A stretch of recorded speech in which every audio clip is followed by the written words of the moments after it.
Have you ever looked at your bank account at the end of the month and felt a genuine sense of confusion? You worked 40 hours a week. You didn't go on a lavish vacation. You didn't buy a yacht. You didn't gamble it away at a casino. Yet somehow, the money is gone. It vanished into a black hole of normal life, leaving you with nothing to show for your hard work but stress and a looming credit card bill. Most people think the solution to this problem is to earn more money. They think if they just got that $10,000 raise, all their problems would evaporate. But the math shows that is a lie. If you have a hole in your bucket, pouring more water into it doesn't fix the problem. It just makes the leak flow faster. The average American who gets a raise immediately increases their spending to match it, staying exactly as broke as they were before, just with nicer stuff. To escape the trap, you don't need a promotion, you need a purge. You need to ruthlessly eliminate the financial parasites that are sucking the wealth out of your life. I went on a mission to save my first $10,000, and to do it, I had to stop buying 10 specific things. These aren't just avocado toast. These are the silent killers of wealth. My name is John, this is the Penny Plan, and today I'm going to show you the psychology behind the 10 things I quit buying, how much money it actually saved me, and why cutting these expenses is the fastest way to buy back your freedom. Before we get into the list, we have to understand why we buy this stuff in the first place. It is not because we are stupid. It is not because we are greedy. It is because we are fighting a psychological war against an enemy that has unlimited resources. That enemy is the modern consumer economy. We live in a world designed to separate you from your money. Every billboard, every Instagram ad, every notification on your phone is engineered by a team of behavioral psychologists and data scientists with one goal: to trigger your dopamine receptors. They want you to feel inadequate. They want you to feel like you are missing out. They want you to believe that the solution to your anxiety, your loneliness, or your boredom is a purchase. This creates a phenomenon called lifestyle creep, or what economists call the Diderot effect. The Diderot effect states that obtaining a new possession often creates a spiral of consumption, which leads you to acquire more new things. You buy the new phone, which makes your headphones look old, so you buy the AirPods. You buy the new couch, which makes the rug look dirty, so you buy the rug. You are running on a hedonic treadmill, sweating and sprinting, but never actually moving forward financially. The system is weaponized against your ability to save. Think about one-click ordering. Think about buy now, pay later. These tools remove the friction of spending. Friction is the moment of hesitation where your logical brain can step in and say, "Do we really need this?" By removing friction, corporations bypass your logic and tap directly into your impulse. You are fighting a supercomputer with a caveman brain. The stakes here are incredibly high. We aren't just talking about saving a few bucks. We are talking about the difference between a life of slavery and a life of ownership. Every dollar you spend on something you don't need is a dollar that cannot work for you. It is a soldier you sent to die on the battlefield of consumerism instead of capturing territory for your freedom. When I decided to save $10,000 fast, I realized I had to become extreme. I had to reject normal, because normal in America is being broke. Normal is having less than $1,000 in savings. Normal is driving a car you can't afford to a job you hate. To get extraordinary results, you have to take extraordinary action. I had to look at my spending and ask a brutal question. Is this purchase building my future, or is it financing my destruction? Here are the 10 things I quit buying to save $10,000 and exactly why you should consider quitting them too. Item number 1, the car payment. This is the big one. This is the wealth destroyer. The average new car payment in America is over $700 a month. That is absolutely insane. When I started my journey, I looked at my budget and realized my car was eating my future. We are brainwashed into thinking we need a reliable new car to get to work. That is marketing. A 5-year-old Honda is just as reliable as a brand new one, but it costs half as much. I sold my financed car and bought a beat-up, reliable sedan for cash.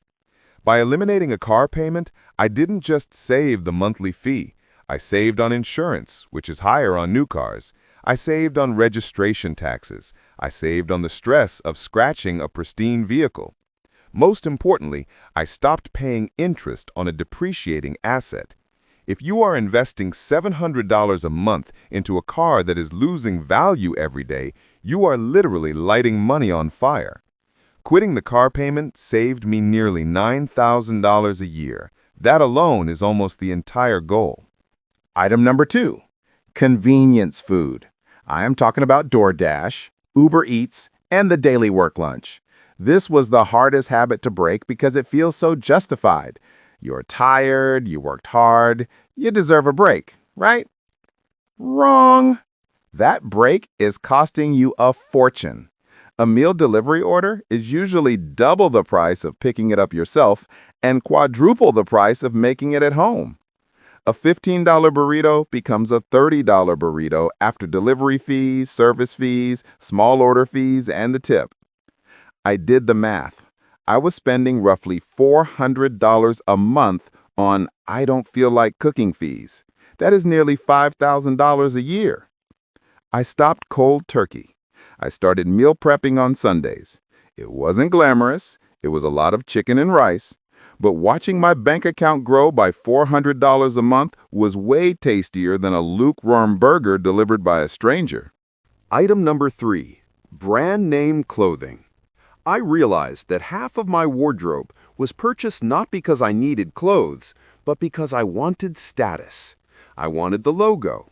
I wanted people to know I could afford the expensive brand. But here's the truth I had to accept. Nobody cares. Nobody is looking at your shirt logo and thinking, wow, he must be successful. They are thinking about themselves. I was spending hundreds of dollars on items that cost $5 to make just to impress strangers at the grocery store. I switched to buying generics and basics. A $20 black t-shirt looks exactly the same as a $200 black t-shirt if you are in shape and carry yourself with confidence. I stopped buying clothes as a hobby and started buying them only as a utility. If it wasn't ripped or stained, I didn't replace it. This saved me easily $1,000 a year. Item number 4, the upgrade cycle. You know what I mean. The new iPhone comes out every September. The new laptop, the new smartwatch. Tech companies have mastered planned obsolescence, making you feel like your perfectly good device is ancient trash because it doesn't have the new camera lens. I made a rule. I do not upgrade technology until the old one is broken, completely dead. Not the battery is a little slow, but it will not turn on. My phone is 3 years old. My laptop is 5 years old. They work fine. By skipping just one phone upgrade cycle, you save $1,000. By keeping your laptop for 2 extra years, you save another $1,000. We treat technology like fashion accessories, but they are tools. If the tool still does the job, buying a new one is vanity, not necessity. Item number 5, social alcohol. This one is controversial, but it is a massive drain on your wallet. I looked at my bar tabs from weekends out with friends. A cocktail in a city is $15. A beer is $8. Add the tip. Add the Uber home because you can't drive. One night out was easily costing me $100. Do that every weekend, and that is $5,000 a year. $5,000. That is half of the $10,000 goal. I realized I was literally drinking my retirement. I didn't stop seeing my friends, I just changed the venue. I invited people over. A 6-pack of beer at the grocery store is $10. At a bar, that same 6-pack is $50. We hung out at apartments, played games, and talked. The social connection was actually better because we weren't screaming over loud music and my wallet stayed full. Item number 6, the subscription creep. I sat down to do my audit and realized I was paying for 5 streaming services, a digital newspaper I never read, a premium music account, and a gym membership I used twice a month. These companies count on your laziness. They know you will forget the $10 a month. But $10 a month for 5 services is $600 a year. I canceled everything. I kept one streaming service, just one. If I wanted to watch something on a different service, I had to cancel the first one and switch. I call this subscription rotation. It saved me about $50 a month or $600 a year. Plus, I stopped wasting so much time scrolling through menus looking for something to watch. Item number 7. Sales and clearance items. This sounds counterintuitive. Wait, John, aren't sales how you save money? No. Sales are how you spend money you weren't planning to spend. I used to walk into a store or see a shirt that was 50% off and buy it because it was a good deal. But if I wasn't planning to buy a shirt, I didn't save 50%. I spent 100% of the money on something I didn't need. I banned myself from the clearance rack. If it wasn't on my shopping list before I left a house, I was not allowed to buy it, no matter how good the deal was.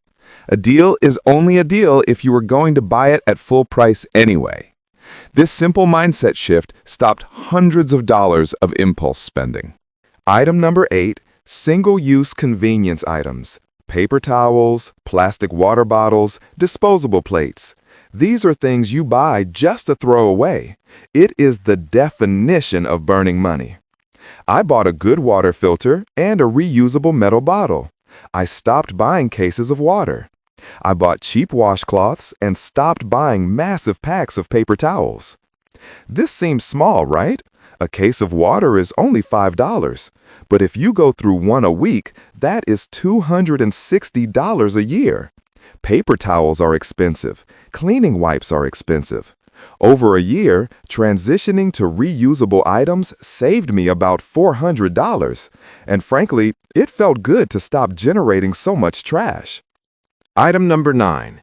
Expensive hobbies I wasn't good at yet. We all do this. We decide we want to get into photography, so we buy the $2,000 camera. We want to get into golf, so we buy the $1,000 clubs. We buy the gear before we have the habit. I call this aspirational spending. We are buying the identity of a photographer or a golfer. I made a rule. I have to do the hobby for 6 months with borrowed or cheap equipment before I'm allowed to buy the nice stuff. Most of the time, I quit the hobby after 3 weeks. If I had bought the gear, that money would be wasted. By forcing myself to wait, I saved thousands on equipment for hobbies that I eventually abandoned. Item number 10. Bank fees and late fees. This is the stupid tax. I was paying ATM fees because I was too lazy to find my bank. I was paying overdraft fees because I wasn't tracking my balance. I was paying late fees on credit cards because I forgot the due date. This is unacceptable. It is literally giving money to banks for no reason. I automated everything. I set every bill to auto-pay for the minimum amount so I could never be late. I switched to a bank that reimbursed ATM fees. I clawed back about $300 a year just by getting organized. If you are trying to build wealth, you cannot afford to leak money on administrative errors. You have to run your life like a business, and a business doesn't pay late fees. Now, you might be listening to this list and thinking, John, this sounds miserable. You are telling me to drive a junk car, eat leftovers, wear generic clothes, and sit at home drinking cheap beer. What is the point of living? And that brings us to the twist. That is the trap that keeps people broke. They view not spending as deprivation. They view it as punishment. But here is the reality. I wasn't depriving myself. I was buying something better. Every time I didn't buy the takeout, I was buying my freedom. Every time I didn't buy the new phone, I was buying my time back. When I saved that $10,000, the anxiety in my chest went away. I slept better. I hated my job less because I knew I had a safety net. The peace of mind I got from having cash in the bank was infinitely more valuable than the dopamine hit of a new pair of sneakers. The trap is frugality fatigue. You cut so much that you snap and go on a spending binge. To avoid this, you have to reframe the sacrifice. You aren't saying no to the purchase, you are saying yes to your future self. You have to realize that the joy of consumption is fleeting. The new car smell fades in a month. The new phone becomes just a phone in a week. But the stress of debt lasts for years. The stress of living paycheck to paycheck is chronic. By cutting these 10 things, I traded temporary pleasure for permanent peace. And that is a trade I will make every single day of the week. Saving your first $10,000 requires you to go against the grain. It requires you to look weird to your friends. It requires you to opt out of the consumer culture that surrounds us. But the reward is worth it. Once you stop buying these 10 things, you realize you never actually needed them. You realize that your happiness is not tied to your spending. You become free from the matrix of consumption. If you follow this list, you will find money in your budget you didn't know existed. You will hit that $10,000 mark faster than you thought possible. And once you do, you stop being a survivor and you start being a builder. If this list helped you identify some leaks in your own budget, make sure to hit that subscribe button and like this video so we can help more people break free from the spending trap. I'll see you in the next one.